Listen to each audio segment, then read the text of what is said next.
రక్షకుడైన యేసయ్య శక్తిగల నామములో ప్రతి ఒక్కరిని కూడా ప్రేమతో ఆహ్వానిస్తూ ఉన్నాను. నేటి ఆశీర్వాదము కొరకు మన జీవితాలను సిద్ధపరచుకుందాం. ప్రార్థన ద్వారా పరిశుద్ధాత్మదేవ నీ సహాయమునకై వందనాలు. సత్యములోకి, జీవంలోకి, ఆశీర్వాదంలోకి మమ్మల్ని నడిపిస్తున్నందుకు వందనాలు. యేసయ్య మాటలు వినటానికి వినగలిగే చెవులను, గ్రహించేటువంటి మనస్సును, హృదయాన్ని, యేసయ్య మాటకు లోబడేటువంటి జీవితాన్ని అనుగ్రహిస్తున్నందుకు వందనాలు. అనుమానాలను, ఆటంకాలను, బంధకాలను, చీకటి అధికారాలను యేసు ప్రభునామంలో దూరపరుస్తున్నాం. యేసు రక్తంలో మా జీవితాలను ముద్రిస్తూ యేసు ప్రభుని ఒప్పుకొనొచ్చు. నేటి ఆశీర్వాదము కొరకు యేసు నామంలో సిద్ధపరచున్నాము తండ్రి, ఆమేన్. ప్రియమైనటువంటి సంగమా, నేటి అంశము దేవుని చిత్తము. Today's topic from the throne of grace, the will of God. దేవుని చిత్తము. మూలవాక్యము పరిశుద్ధ గ్రంథము నుండి ది కీ వర్స్ సామ్స్ 25:9, కీర్తన 25:9. న్యాయ విధులను బట్టి ఆయన దీనులను నడిపించును, తన మార్గమును దీనులకు నేర్పును.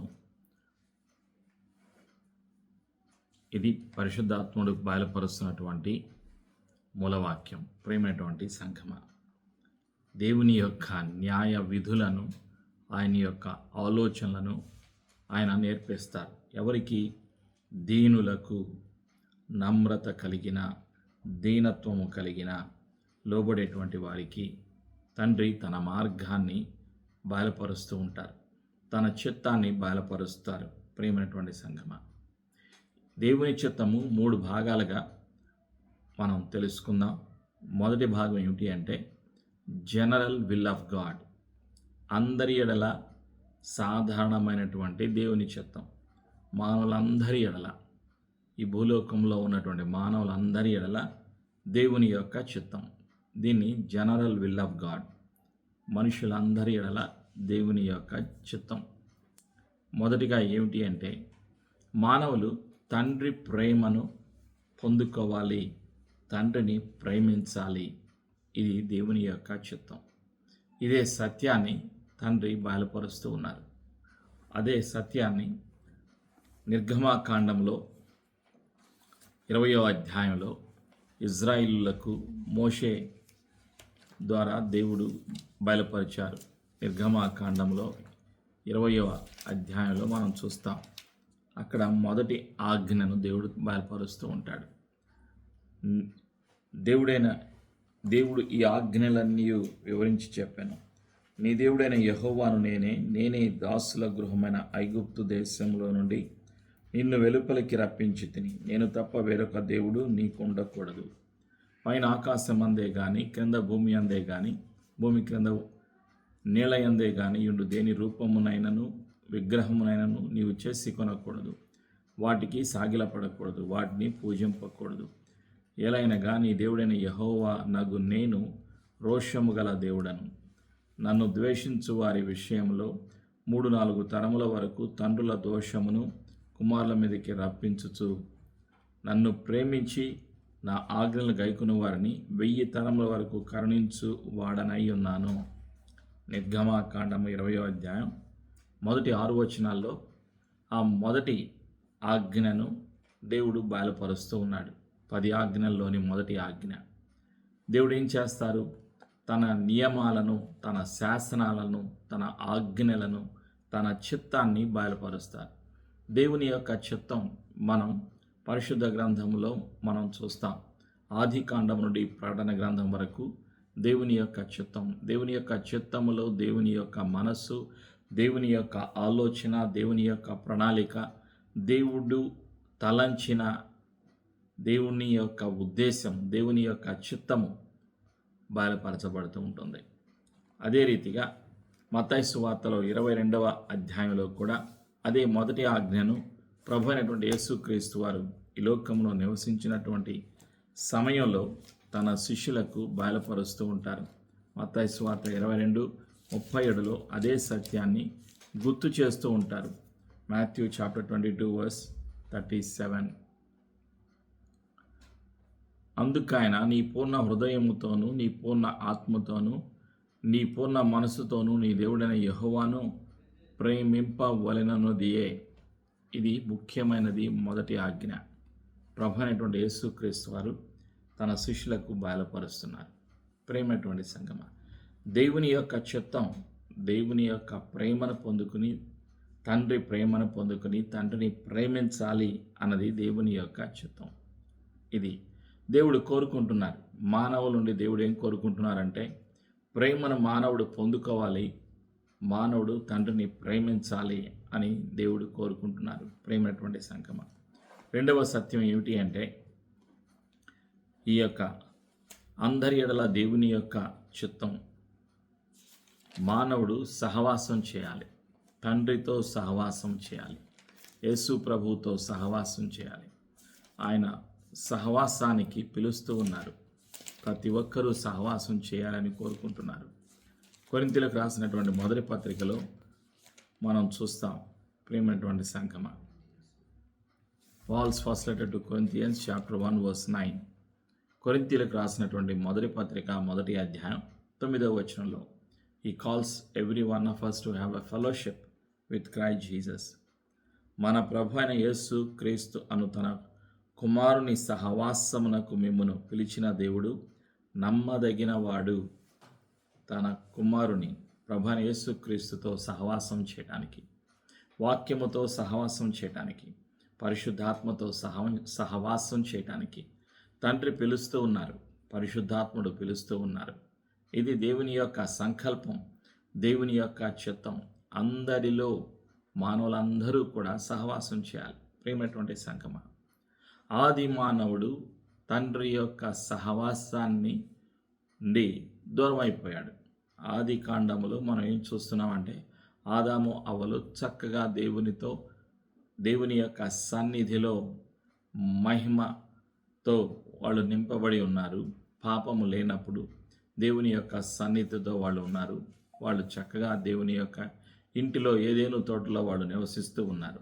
అలాంటి సమయంలో జరిగినటువంటి పరిస్థితి ఏమిటి అంటే వాళ్ళు ఎప్పుడైతే వారిలో పాపము ప్రవేశించిందో వెంటనే సహవాసాన్ని కోల్పోయారు, దేవునితో సంబంధాన్ని కోల్పోయారు, వాళ్ళు ఆత్మీయ సంబంధాన్ని కోల్పోయారు. ప్రేమైనటువంటి సంగమ, అందుకే తండ్రి తన యొక్క ప్రేమను చూపిస్తూ తన యొక్క ప్రేమ మానవులందరి ఎడల కనుపరచటానికి తన ప్రియ కుమారుడైన యేసు ప్రభుల వారిని ఈ లోకానికి పంపించారు. కారణం అది తండ్రి ప్రేమ. ప్రేమైనటువంటి సంగమ, ఏ మానవుడు నశించిపోవడం దేవునికి ఇష్టం లేదు. ప్రతి ఒక్కరూ కూడా దేవునితో సహవాసం చేయాలి అనే దేవుని యొక్క సంకల్పం, దేవుని యొక్క ప్రణాళిక. ఆ సహవాసాన్ని, దేవునితో ఉండేటువంటి సన్నిధిని, సహవాసాన్ని, ఆశీర్వాదాన్ని ఆది మానవుడు కోల్పోయాడు. అందుకు కలిగినటువంటి ప్రతిఫలమే ఆజ్ఞాతిక్రమమే పాపం. ఆ పాపానికి వచ్చినటువంటి జీతము మరణం. ప్రేమైనటువంటి సంగమ, భౌతికపరమైనటువంటి మరణం. ఆదాము మొదటిగా ఆత్మీయ మరణాన్ని రుచి చూశాడు. దేవుని యొక్క ఆజ్ఞను మెరటం ద్వారా ఆత్మీయంగా మరణించాడు. తర్వాత భౌతికంగా మరణించాడు. ప్రేమైనటువంటి సంగమ, ఈ లోకంలో ఏ ఒక్కరు కూడా భౌతికంగా, మానవులందరూ కూడా ప్రతి ఒక్కరూ కూడా భౌతికంగా మరణిస్తూ ఉంటారు. అయితే ఏ ఒక్కరూ కూడా ఆత్మీయంగా మరణించకూడదు. ప్రతి ఒక్కరూ కూడా ఆత్మలో జీవము కలిగి ఉండాలి. ప్రతి ఒక్క మానవుని సృష్టించింది సృష్టికర్త అయినటువంటి తండ్రి, వాక్యమైనటువంటి యేసు ప్రభుల వారు. తన రూపంలో తన స్వరూపములో మానవుని తండ్రి సృష్టించారు. కాబట్టి ఈ దేవుని యొక్క చిత్తం, మానవుడు సహవాసం కలిగి జీవించాలి, యేసయ్యతో సహవాసం కలిగి ఉండాలి, తండ్రితో సహవాసం కలిగి ఉండాలి. ఇదే దేవుని యొక్క చిత్తం. ప్రేమైనటువంటి సంగమ, మూడవ సత్యం ఏమిటి అంటే అందరి ఎడల దేవుని యొక్క చిత్తం, ఆరాధన చేయాలి. ఎవరిని ఆరాధన చేయాలి? తండ్రిని ఆరాధన చేయాలి. అదే యోహాను సువార్తలో మనం చూస్తాం. 3వ అధ్యాయంలో 23, 24 వచనాల్లో పరిశుద్ధాత్ముడు గుర్తు చేస్తున్నటువంటి సత్యం ఏమిటి అంటే దేవుడు ఆత్మ గనుక ఆయన్ను ఆరాధించువారు ఆత్మతోనూ సత్యముతోనూ ఆరాధన చేయండి. యోహాను సువార్త 4వ అధ్యాయం 23-24 వచనాలు. అయితే యథార్థముగా ఆరాధించువారు ఆత్మతోనూ సత్యముతోనూ తండ్రిని ఆరాధించు కాలము వచ్చుచున్నది, అది ఇప్పుడును వచ్చేయున్నది. తన్ను ఆరాధించువారు వారు అట్టివారే కావాలనని తండ్రి కోరుచున్నాడు. దేవుడు ఆత్మ గనుక ఆయన్ను ఆరాధించువారు ఆత్మతోనూ సత్యముతోనూ ఆరాధింపవలెను. దేవుడు కోరుకుంటున్నారు ఆరాధన చేయటానికి. మానవుడు నుండి దేవుడు ఏం కోరుకుంటున్నారు? సహవాసాన్ని కోరుకుంటున్నారు, ఆరాధనను కోరుకుంటున్నారు. ఇది అందరి ఎడల దేవుని యొక్క చిత్తం. ప్రేమైనటువంటి సంఘమా, మానవుడు తండ్రికి కృతజ్ఞతలు చెల్లించాలి, స్తుతులు చెల్లించాలి, తండ్రిని ఆరాధన చేయాలి. ఇదే దేవుని యొక్క సంకల్పం. అన్ని విషయాలలో కృతజ్ఞతాస్తుతులు చెల్లించండి అని పౌలు గారు తెలియచేస్తూ ఉంటాడు. తెస్సలోనిక గ్రంథంలో మనం చూస్తాం. పౌలు గారు చెప్తున్నాడు, పరిశుద్ధాత్ముడు పౌలు గారి ద్వారా బయలుపరిచాడు. తెస్సలోనికలకు రాసినటువంటి మొదటి పత్రికలో 5:16-17 వచనాల్లో, first book of Thessalonians chapter 5:16-17, ప్రతి విషయమునందును కృతజ్ఞతాస్తుతులు చెల్లించుడి, ఇలాగు చేయుట యేసు క్రీస్తునందు మీ విషయములో దేవుని చిత్తము. ప్రతి వ్యక్తి యొక్క జీవితంలో దేవుని యొక్క చిత్తం. కృతజ్ఞతాస్తుతులు చెల్లించాలి, స్తుతించాలి, ఆరాధన చేయాలి. ఇదే దేవుని యొక్క సంకల్పం. దేవుడు మానవుడి నుండి కోరుకుంటున్నారు. ప్రేమైనటువంటి సంగమ, ఇంకా మనం పరిశుద్ధాత్మను బయలుపరుస్తున్నారు. ఏమిటి అంటే పరిశుద్ధత. మానవుడు పరిశుద్ధతను కోల్పోయాడు. పాపము ద్వారా దేవుడు అనుగ్రహించినటువంటి పరిశుద్ధతను కోల్పోయాడు. పాపము దేవునికి దూరం చేసింది, మానవుని దూరం చేసింది. ఆది కాండములో ఆదాము ద్వారా ఈ లోకములో పాపము ప్రవేశించింది, మరణము ప్రవేశించింది. అయితే దేవుడు ఏం కోరుకుంటున్నాడు? దేవుడు కోరుకుంటున్నది పరిశుద్ధత. మానవుడిలో పరిశుద్ధత ఉండటానికే పరిశుద్ధుడైనటువంటి యేసు ప్రభుల వారిని ఈ లోకానికి పంపించారు. పేతురు రాసినటువంటి మొదటి పత్రికలో మనం చూస్తాం. ప్రభు సెలవిస్తున్నారు, పరిశుద్ధాత్ముడు గుర్తు చేస్తున్నారు. పేతురు రాసినటువంటి మొదటి పత్రికలో 1వ అధ్యాయం 14వ వచనం, పీటర్స్ ఫస్ట్ లెటర్ చాప్టర్ 1:14, నేను పరిశుద్ధుడనై ఉన్నాను గనుక మీరును పరిశుద్ధులై ఉండుడని వ్రాయబడి ఉన్నది. దేవుడు పరిశుద్ధుడు, తండ్రి పరిశుద్ధుడు, ప్రభువైన యేసుక్రీస్తు వారు పరిశుద్ధుడు, పరిశుద్ధాత్ముడు పరిశుద్ధుడు. కాబట్టి దేవుని యొక్క చిత్తము పరిశుద్ధత. యేసయ్యలో ఉన్నటువంటి పరిశుద్ధతను పొందుకోవాలి, అనుభవించాలి అన్నది దేవుని యొక్క చిత్తము. ప్రియమైనటువంటి సంఘమ, ఆ తరువాత 5వ సత్యం ఏమిటి అంటే అందరి ఎడల దేవుని యొక్క చిత్తం. మానవుడు సేవించాలి, దేవుణ్ణి సేవించాలి. దేవుని కొరకు మానవుడిని దేవుడు సృష్టించారు. దేవుడు ఎందుకు మానవుని సృష్టించారు అంటే తండ్రిని సేవించటానికి, ఆరాధన చేయటానికి, మహిమపరచటానికి, మానవుని తన కోసము తనని ఘనపరచటానికి, తండ్రిని ఘనపరచటానికి, మహిమపరచటానికి, ఆరాధన చేయటానికి, సేవించటానికి మానవుని తండ్రి సృష్టించారు. ప్రేమైనటువంటి సంఘమ, ఆరవ సత్యం ఏమిటి అంటే మానవుడు పాలన చేయాలి, పరిపాలన చేయాలి. సృష్టి మీద, ఈ యొక్క సమస్తము మీద పరిపాలన చేయాలి. దేవుడు ఇచ్చిన అధికారాన్ని కలిగి పరిపాలన చేయాలి. అందుకొరకే మానవుని దేవుడు సృష్టించారు. ఆది కాండంలో ఆ సత్యాన్ని మనం చూస్తాం. దేవుడు ఏమని సెలవిస్తున్నారు అంటే ఆది కాండంలో 1వ అధ్యాయంలోనే మనం చూస్తాం. 1వ అధ్యాయంలో ఆది మానవుడికి దేవుడు సెలవిచ్చినటువంటి సత్యం 28వ వచనం, జెనసిస్ చాప్టర్ 1:28, దేవుడు వారిని ఆశీర్వదించెను, ఎట్లనగా మీరు ఫలించి అభివృద్ధి పొంది విస్తరించి భూమిని నిండించి దాన్ని లోపరచుకునుడి, సముద్రపు చేపలను, ఆకాశ పక్షులను, భూమి మీద ప్రాకు ప్రతి జీవిని ఏలుడని దేవుడు వారితో చెప్పెను. భూమిపైన, ఈ సృష్టిపైన దేవుడు అధికారాన్ని ఆది మానవుడికి అనుగ్రహించాడు. ఆది మానవుడు ఆదాము తండ్రి ఇచ్చినటువంటి ఆ అధికారాన్ని కోల్పోయాడు పాపము చేయటం ద్వారా. అయితే తిరిగి మానవుడికి ఆ అధికారాన్ని ఇవ్వటానికి ప్రభు అయినటువంటి యేసుక్రీస్తు వారు సిలువలో తండ్రి చిత్తాన్ని బయలుపరిచారు. తండ్రి మాటకు లోబడి తను సిలువలో మరణించి సమాధి చేయబడి తిరిగి లేచారు ప్రభు అయినటువంటి యేసుక్రీస్తు వారు. సిలువలో పాపం యొక్క అధికారాన్ని అంతం చేశారు. చీకటి అధికారాన్ని, అపవాది యొక్క అధికారాన్ని అంతం చేశారు. అధికారాన్ని, తండ్రి ఇచ్చిన అధికారాన్ని తిరిగి మానవుడికి యేసు ప్రభుల వారు అనుగ్రహించి ఉన్నారు. ప్రేమైనటువంటి సంఘమ, అధికారము కలిగిన దేవుని పిల్లలుగా ప్రజలు జీవించాలి, దేవునితో సహవాసం చేయాలి అన్నది దేవుని యొక్క సంకల్పం. ఇది అందరి ఎడల దేవుని యొక్క చిత్తం. రెండవ భాగం ఏమిటి అంటే ప్రత్యేకమైన ప్రణాళిక, ప్రత్యేకమైన దేవుని చిత్తం. కొందరిలో, అందరిలో కాదు, ఇది కొందరిలో. ప్రేమైనటువంటి సంగమం, స్పెసిఫిక్ విల్ ఆఫ్ గాడ్. కొందరిని తండ్రి ఎన్నుకున్నారు. పాత నిబంధన గ్రంథంలో కొందరిని ఎన్నుకున్నారు, క్రొత్త నిబంధన గ్రంథంలో కొందరిని ఎన్నుకున్నారు.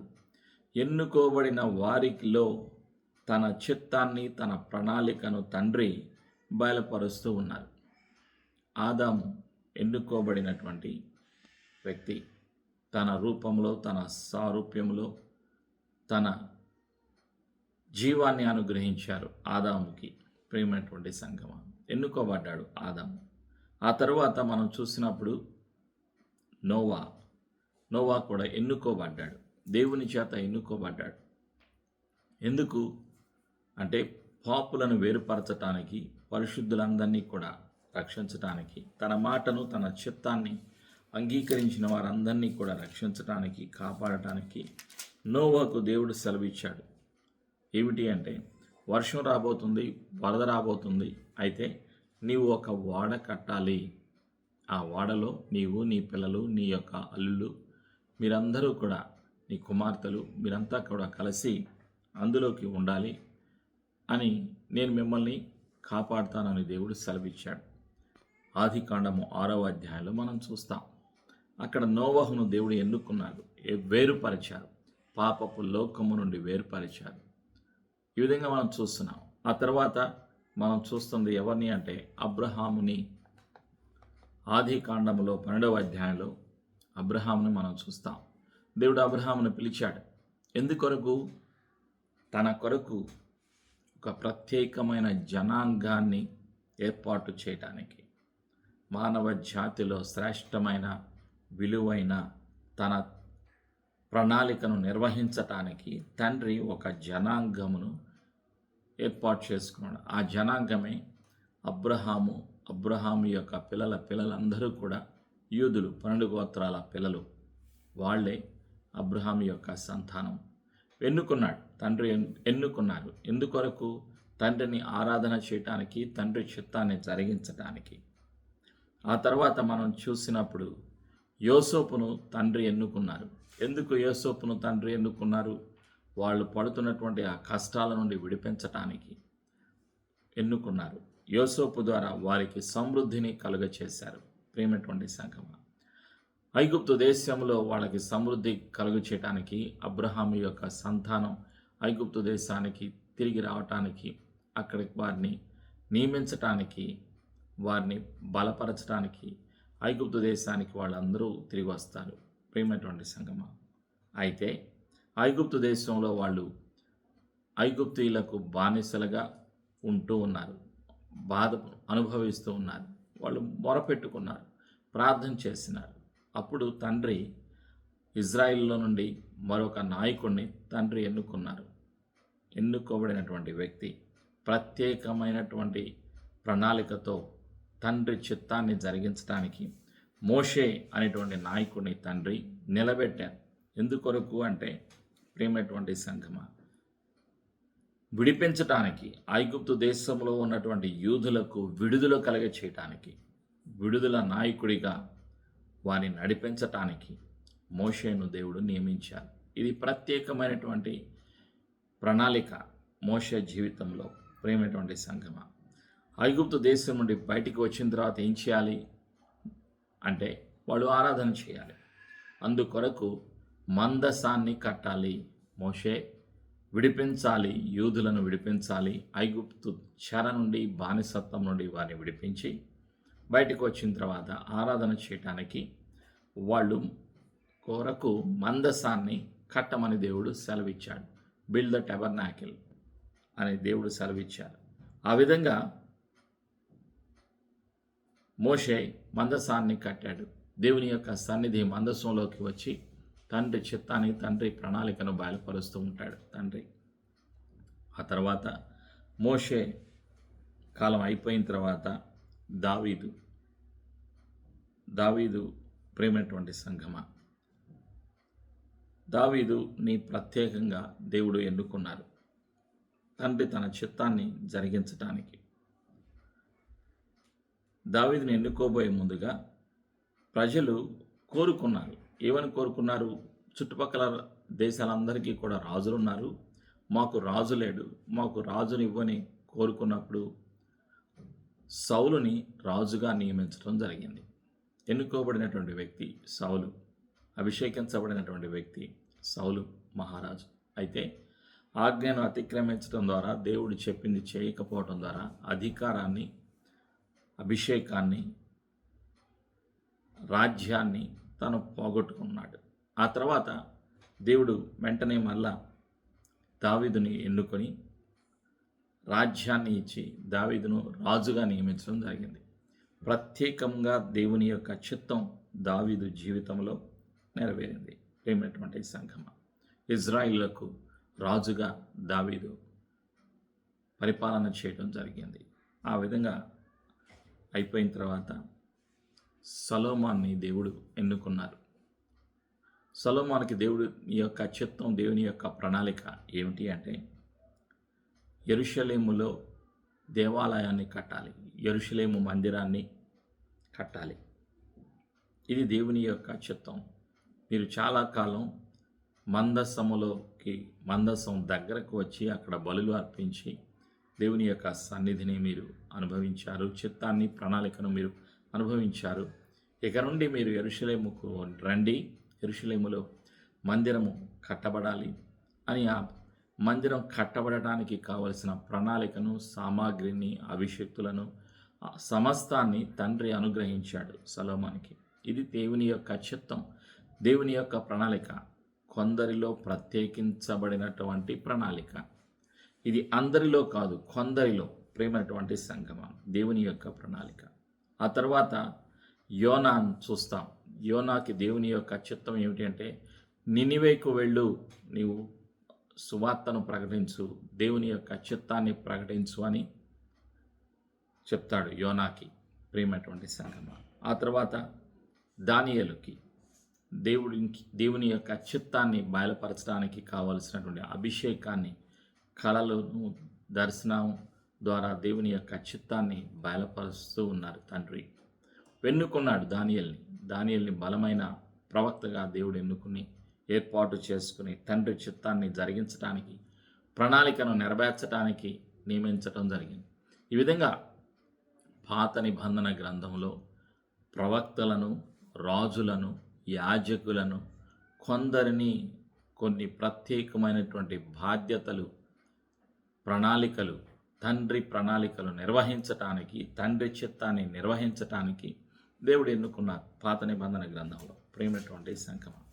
మరి క్రొత్త నిబంధన గ్రంథానికి వచ్చేసరికి క్రొత్త నిబంధనలో యేసు ప్రభుల వారు కొందరిని ఎన్నుకున్నారు. ఆ కొందరే శిష్యులు. ప్రేమైనటువంటి సంగమం. వాళ్ళు చేపలు పట్టుకుంటుంటే, వాళ్ళు గలిలయ సముద్రం దగ్గర చేపలు పట్టుకుంటే, మీరు నన్ను వెంబడించండి, నేను మిమ్మును మనుషులను పట్టే జార్లనుగా చేస్తాను అని యేసు ప్రభుల వారు వారిని పిలిచారు. అప్పుడు వాళ్ళు వలలు విడిచిపెట్టి యేసు ప్రభుల వారిని వెంబడించడం జరుగుతుంది. ఆ సత్యాన్ని మనం మత్తయి సువార్తలో మనం చూస్తాం. యేసు ప్రభుల వారి యొక్క పిలుపును వాళ్ళు పొందుకున్నారు. యేసు ప్రభు వారి చేత పిలువబడ్డారు, ఎన్నుకోబడ్డారు, ప్రత్యేకించబడ్డారు. దేని కొరకు? తండ్రి చిత్తాన్ని జరిగించడానికి, తండ్రి ప్రణాళికను వాళ్ళు నిర్వహించటం కొరకు వాళ్ళు ప్రత్యేకించబడ్డారు. అందుకే యేసు ప్రభుల వారు వారిని దగ్గరకు వచ్చి, చేపలు పట్టుకుంటున్న వారి దగ్గరకు వచ్చి, మత్తయి సువార్తలో మనం చూస్తాం 4వ అధ్యాయం 19-20 వచనాలు, మాథ్యూ చాప్టర్ 4 వర్స్ 19 and 20. ఆయన, నా వెంబడి రండి, నేను మిమ్మల్ని మనుషులను పట్టు జాలర్లనుగా చేతునని వారితో చెప్పాను. వెంటనే వారు తమ వలలు విడిచిపెట్టి ఆయనను వెంబడించిరి.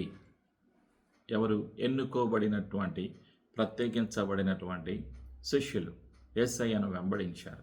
తండ్రి చిత్తాన్ని తెలుసుకున్నారు, తండ్రి ప్రణాళికను తెలుసుకున్నారు యేసు ప్రభుల వారి ద్వారా. ప్రేమైనటువంటి సంగమా, అదే బాధ్యతను యేసయ్య శిష్యులందరికీ తెలియచేస్తున్నారు. మీరు ఏం చేయాలి? సర్వలోకమునకు వెళ్ళి సర్వసృష్టికి సువార్తను ప్రకటించండి అని యేసు ప్రభుల వారు వారికి ఆజ్ఞాపించారు. ఇంకా ఏం చేయాలి? మీరు తండ్రి యొక్కయు, కుమారుని యొక్కయు, పరిశుద్ధాత్మ యొక్క నామంలోనికి వారికి బాప్తిజం ఇవ్వండి అని యేసయ్య వారికి ఆజ్ఞాపించారు.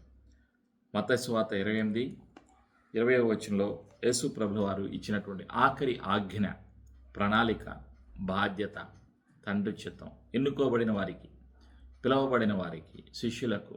ఈ శిష్యులు ఇంకా శిష్యులను తయారు చేయాలి, రక్షణలోకి నడిపించాలి, సువార్తను ప్రకటించాలి. విశ్వసించిన వారికి తండ్రి అయిన యెహోవా నామంలో, యేసు ప్రభు నామంలో, పరిశుద్ధాత్మ నామంలో బాప్తిజాలు ఇవ్వాలి. ఇంకా నేను మీకు ఏ ఏ సంగతులు ఆజ్ఞాపించుతున్నో వాటన్నిటినీ గైకొనవలెనని వారికి బోధించుడి. ఇదిగో నేను యుగ సమాప్తి వరకు సదాకాలం మీతో కూడా ఉన్నానని వారితో చెప్పాను. ఇది తండ్రి చిత్తం, తండ్రి యొక్క ప్రణాళిక, ఎన్నుకోబడినటువంటి వారిలో ప్రియమైనటువంటి సంఘం. అందుకే ప్రభు అయిన యేసుక్రీస్తు వారి లోకములో ఉన్నప్పుడు శిష్యులను పిలిచి ఏమంటున్నారంటే, యోహాను సువార్తలో మనం చూస్తాం 13వ అధ్యాయంలో యేసు ప్రభులు వారు అంటున్నారు. ఏమంటున్నారంటే 35వ వచనం, John the gospel chapter 13 verse 35, మీరు ఒకని ఎడల ఒకరు ప్రేమ కలవారైన ఎడల దీని బట్టి మీరు నా శిష్యులని అందరూ తెలుసుకొందురు. ప్రజలు తెలుసుకోవాలి. ఎవరు? యేసు ప్రభుని వెంబడించేటువంటి వారు ఎవరు? శిష్యులు అని తెలుసుకోవాలి. అంటే ప్రేమించాలి, ఒకరిని మరొకరు ప్రేమించాలి. ఇది దేవుడు ఇచ్చినటువంటి ఆజ్ఞ. ఫలించాలి అని ప్రభు సెలవిస్తున్నారు, ప్రేమించాలి అని ప్రభు సెలవిస్తున్నారు, యేసయ్య సెలవిస్తున్నారు. యోహాను సువార్తలో 15వ అధ్యాయంలో యేసు ప్రభుల వారు వారికి ఇచ్చినటువంటి మాట, John the gospel chapter 15 verse 8, యోహాను 15:8, మీరు బహుగా ఫలించుట వలన నా తండ్రి మహిమపరచబడును, ఇందువలన మీరు నా శిష్యులగుదురు. ప్రతి విశ్వాసి కూడా ఒక శిష్యుని ఆశీర్వాదాన్ని, అభిషేకాన్ని, పిలుపును, ఉన్నతమైన స్థితిని పొందుకోవాలి. ఇది దేవుని యొక్క చిత్తం. ప్రతి విశ్వాసి యేసయ్యకు శిష్యులుగా మార్చబడాలి, యేసయ్య కృపలో, పరిశుద్ధాత్మ సహాయం ద్వారా. ప్రియమైనటువంటి సంగమా, అయితే 3వ భాగం, మొదటిది అందరి ఎడల దేవుని యొక్క చిత్తం, రెండవది కొందరి ఎడల, ఎన్నుకోబడిన వారి ఎడల దేవుని చిత్తాన్ని మనం చూసాం. ఇప్పుడు 3వదిగా ఏమిటి అంటే పర్మిసివ్ విల్ ఆఫ్ గాడ్. దేవుడు అంగీకరించారు. ఎవరిని అంగీకరించారు? ప్రజలు కోరుకున్నారు. ప్రజలు ఏం కోరుకున్నారు? ఇజ్రాయెల్ కోరుకున్నారు. ప్రవక్త దగ్గరకు వెళ్ళారు, దేవుని దగ్గరికి వెళ్ళారు. ప్రవక్త అయిన సమూయేలు దగ్గరికి వెళ్ళి, చుట్టుపక్కల ఉన్న వాళ్ళందరికీ కూడా రాజులు ఉన్నారు, మాకు రాజు లేడు, మాకు రాజునివ్వు అని వాళ్ళు కోరుకున్నారు. అప్పుడు వాళ్ళు కోరుకున్నారు కాబట్టి, వాళ్ళు అడిగారు కాబట్టి అనుమతించారు తండ్రి. ఎవరిని? రాజును నియమించటానికి వాళ్ళు కోరుకున్న రీతిగా వారి కొరకు సౌలు రాజును నియమించడం జరిగింది. ప్రియమైనటువంటి సంఘం, ఇది పర్మిసివ్ విల్ ఆఫ్ గాడ్. దేవుడు అనుమతించారు. ప్రజలు కోరుకుంటారు, కొన్ని విషయాలు కోరుకుంటారు. వాళ్ళకి తండ్రి చిత్తంలో లేకపోయినా, తండ్రికి అనుకూలం లేకపోయినా, తండ్రి ప్రణాళికలో లేకపోయినా వాళ్ళు కోరుకున్నారు కాబట్టి, అడిగారు కాబట్టి తండ్రి అనుగ్రహిస్తారు. కారణం తండ్రి ప్రేమ. అది ప్రియమైనటువంటి సంఘం. అదే సౌలు యొక్క జీవితం, సౌలు రాజు యొక్క జీవితం మనకి తెలియచేయబడుతుంది. దేవుని చిత్తాన్ని అసలు విశ్వాసులు ఏ విధంగా తెలుసుకోగలుగుతారు? How do we know the will of God?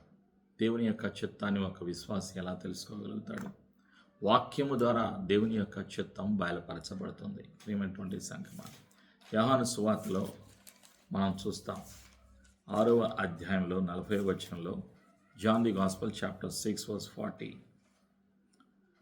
యోహాను 6:40, కుమారుని చూచి ఆయన యందు విశ్వాసముంచు ప్రతివాడును నిత్య జీవం పొందుటే నా తండ్రి చిత్తము, అంత్యదినమున నేను వానిని లేపుదును. తండ్రి చిత్తం ఏమిటి?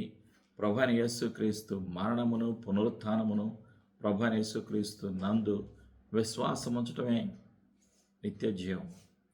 ఇదే తండ్రి చిత్తం. ప్రియమైనటువంటి సంగమా, తండ్రి చిత్తాన్ని తెలుసుకోవాలి. ఎలా తెలియచేయబడుతుంది? వాక్యము ద్వారా తెలియచేయబడుతుంది. దర్శనాల ద్వారా, కళల ద్వారా తండ్రి తను తాను బయలుపరుచుకుంటారు. తండ్రి చిత్తాన్ని బయలుపరుస్తూ ఉంటారు. ప్రవక్తల ద్వారా, ప్రవచనాల ద్వారా తండ్రి తన చిత్తాన్ని బయలుపరుస్తూ ఉంటారు. ప్రియమైనటువంటి సంగమా, స్వరం ద్వారా తండ్రి తన చిత్తాన్ని బయలుపరుస్తూ ఉంటారు. సమూయేలు గ్రంథములో మనం చూస్తాం, సమూయేలు అని తండ్రి తన స్వరాన్ని వినిపించారు.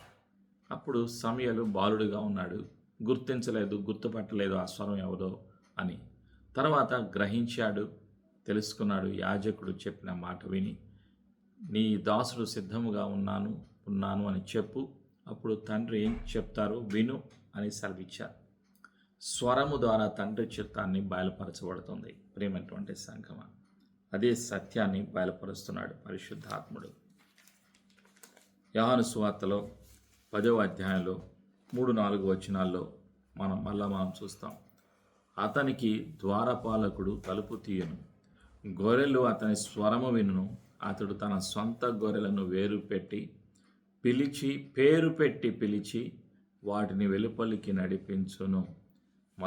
మరియు అతడు తన సొంత గొర్రెలనన్నిటినీ వెలుపలికి నడిపించున్నప్పుడెల్లా వాటికి ముందుగా నడుచుచు గొర్రెలు అతని స్వరం మెరుగును గనుక అవి అతనిని వెంబడించును. వేరుపరచబడినటువంటి గొర్రెలు స్వరాన్ని గుర్తిస్తాయి. ఎవరి స్వరాన్ని? గొర్రెల కాపరి. ప్రభువైన యేసుక్రీస్తు వారు గొర్రెల కాపరిగా ఈ లోకానికి వచ్చి ఉన్నారు. ప్రియమైనటువంటి సంగమా, స్వరాన్ని ఎవరు వినగలుగుతారు? పిలువబడిన వారు, ఎన్నుకోబడిన వారు.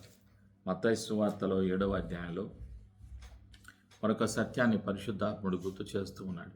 ఏమిటి ఆ సత్యం అంటే, మాథ్యూ చాప్టర్ 7 verse 21, మత్తయి సువార్త 7:21లో పరిశుద్ధాత్ముడు గుర్తు చేస్తున్నాడు. ప్రభువా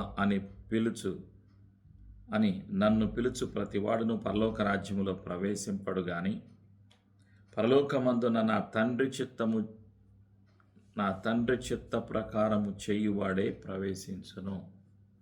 తండ్రి చిత్త ప్రకారం అంటే ఆయన ఆజ్ఞలకు లోబడి విధేయతలు కలిగి జీవించేటువంటి వారు పరలోక రాజ్యంలో ప్రవేశిస్తారు అని తండ్రి తెలియచేస్తూ ఉన్నారు. ప్రేమైనటువంటి సంగమా, దేవుని చిత్తం మనం తెలుసుకోగలుగుతాం వాక్యము ద్వారా, స్వరము ద్వారా, యేసు ప్రభు ద్వారా, పరిశుద్ధాత్మ ద్వారా, ప్రవక్తల ద్వారా, ప్రవచనాల ద్వారా తండ్రి చిత్తాన్ని మనం తెలుసుకోగలుగుతాం.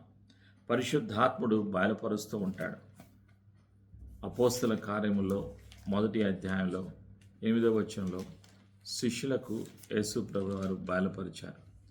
అయినను పరిశుద్ధాత్మ మీ మీదకి వచ్చున్నప్పుడు మీరు శక్తి నొందెదరు గనుక మీరు యెరూషలేములోను యూదయ సమరయ దేశముల యందంతటను బోధిగంతముల వరకును నాకు సాక్షులైందురని వారితో చెప్పాను. The book of acts chapter 1 verse 8. యేసు ప్రభుల వారు సెలవిచ్చారు. ఎవరికి? తన శిష్యులతో సెలవిచ్చారు. రోమిలకు రాసినటువంటి పత్రిక 8వ అధ్యాయం 14వ వచనంలో దేవుని ఆత్మచేత ఎందరూ నడిపించబడుదురు వారందరూ దేవుని కుమారులయ్యుందురు. ప్రియమైనటువంటి సంగమా, దేవుని యొక్క చిత్తం బయలుపరచబడుతుంది. ఎవరికి? పిలువబడిన వారికి, ఎన్నుకోబడిన వారికి. కాబట్టి దేవుని యొక్క ప్రణాళికను, దేవుని యొక్క చిత్తాన్ని తెలుసుకోవటానికి సహవాసం చేయాలి అని పరిశుద్ధాత్ముడు గుర్తు చేస్తూ ఉన్నాడు. సామెతల గ్రంథంలో 3వ అధ్యాయంలో 5-6 వచనాల్లో ఒక సత్యాన్ని మనం చూస్తున్నాం. ఏమిటి ఆ సత్యం అంటే,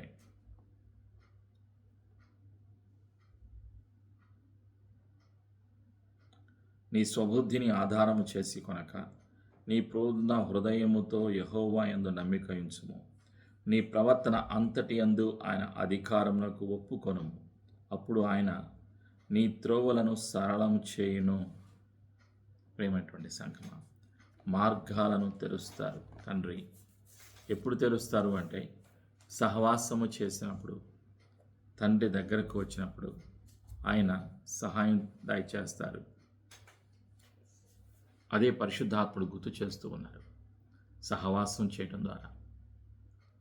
కీర్తనాకారుడు 143వ కీర్తనలో తెలియచేస్తున్నాడు, ప్రార్థన చేస్తూ ఉన్నాడు. 10వ వచనం, 143వ కీర్తన 10. నీవే నా దేవుడవు, నీ చిత్తానుసారముగా ప్రవర్తించుటకు నాకు నేర్పుము. దయగల నీ ఆత్మ సమభూమి గల ప్రదేశమందు నన్ను నడిపించునుగాక అని కీర్తనాకారుడు ప్రార్థన చేశాడు. ఈరోజు విశ్వాసులము మనం కూడా చేయవలసింది ఏమిటి అంటే, తండ్రి చిత్తాన్ని తెలుసుకోవటానికి, తండ్రి ఆలోచనను తెలుసుకోవటానికి, తండ్రి ప్రణాళికను తెలుసుకోవటానికి సహవాసము చేయాలి, స్వరాన్ని వినాలి, ప్రార్థన చేయాలి, అడగాలి, పరిశుద్ధాత్మను అడగాలి. అప్పుడు తండ్రి చిత్తము బయలుపరచబడుతుంది, తండ్రి ఆలోచన ప్రణాళిక బయలుపరచబడుతుంది. ప్రత్యేకంగా ప్రతి ఒక్కరిలో ఒక ప్రత్యేకమైన ఆలోచన, ప్రతి ఒక్కరూ ఒక ప్రత్యేకమైన ప్రణాళిక కొరకు నియమించబడ్డారు, భూలోకంలో జీవిస్తూ ఉన్నారు ప్రతి విశ్వాసి కూడా.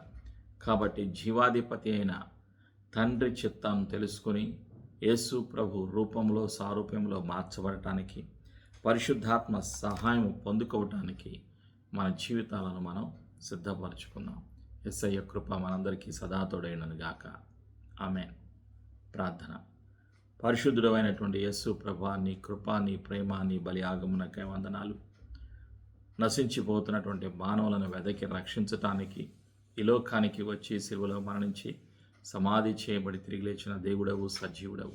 యేసయ్యా, నీ పరిశుద్ధ రక్తము ద్వారా అనుగ్రహించిన విమోచనకై, పరిశుద్ధతకై, జీవమునకై, నిత్య జీవమునకై వందనాలు, కృతజ్ఞతలు. మేము విన్న సత్యాన్ని ఇతరులకు తెలియచేయడానికి సహాయము దయచేస్తున్నందుకు వందనాలు. తండ్రి చిత్తాన్ని తెలుసుకోవటానికి ప్రత్యేకంగా పిలువబడిన ప్రతి ఒక్క విశ్వాసి కూడా తండ్రి ప్రణాళికలో, తండ్రి చిత్తములో జీవించటానికి నీవే నేర్పిస్తున్నందుకు, నీవే బయలుపరుస్తున్నందుకు పరిశుద్ధాత్మ నీకు వందనాలు. తండ్రి మార్గములో, తండ్రి చిత్తములో మేము నిలిచి ఉండటానికి, తండ్రి చిత్తానుసారముగా మేము ప్రవర్తించటానికి, జీవించటానికి, యేసయ్య పని చేయటానికి సహాయము దయచేస్తున్నందుకు వందనాలు. యేసు రక్తంలో మా జీవితాలను ముద్రిస్తూ యేసు ప్రభుని ఒప్పుకొనొచ్చు. ఈ సమర్పణ ప్రార్థన యేసు ప్రభు నామంలో చేసి ఆశీర్వాదాన్ని, అభిషేకాన్ని యేసు ప్రభు నామంలో కలిసి పొందుకొనుచున్నాము తండ్రి. ఆమేన్.